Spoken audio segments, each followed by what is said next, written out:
ফেরদৌসী বলো তো 10 থেকে 20-এর ভিতরে মৌলিক সংখ্যা কয়টি? 4টি। কি কি? 11, 13, 17 আর 19। 11, 13, 17, 19। জি। আচ্ছা বলো, এখানে তো অনেকগুলো সংখ্যা আছে, তাইলে 11, 13, 17 কেন মৌলিক সংখ্যা?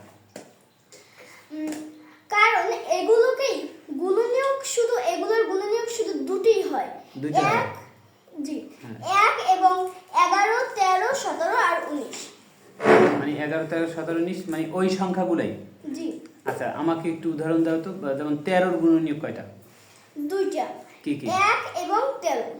আচ্ছা তাহলে 13 যদি মৌলিক সংখ্যা হয় তাহলে 15 কি হবে? 15 মৌলিক সংখ্যা হবে না? না। কেন? কারণ 15 গুণনীয়ক আছে 1, 3, 5 আর 15। কিভাবে বুঝলা? যদি আমরা 1 গুণ 15 দিই তবে এটা আসে। 15 আবার হয়। যদি আমরা 3 গুণ 5 দিই তবে 15ই হয়। কিন্তু বাকিগুলো দিয়ে গুণ করলে আমাদের 15 আসে না। 15 আসে না, তার মানে অর্থাৎ আমি এটাকে যখন আমি ভাঙবো তখন এটাকে 4টা ভাবে মানে আমরা গুণনীয়ক পাই, তাই না? জি। তাহলে মানে 2-এর অধিক যদি গুণনীয়ক পাই সেটাই কি সংখ্যা? যৌগিক সংখ্যা। যৌগিক সংখ্যা। আর যদি আমরা 2টা গুণনীয়ক পাই একটা সংখ্যাকে ভাঙলে, অর্থাৎ 1 এবং যেই সংখ্যা ভাঙবো সেই সংখ্যা নিজে, যেমন 17 যদি ভাঙি 1 গুণ 17, তাহলে 1 এবং 17 নিজে, এই দুইটাই হচ্ছে কি গুণনীয়ক। তাহলে এটা কি সংখ্যা? এটা হবে মৌলিক সংখ্যা। মৌলিক সংখ্যা। আচ্ছা যদি 16কে আমি বলি তবে এটাও যৌগিক সংখ্যা। কেন যৌগিক সংখ্যা?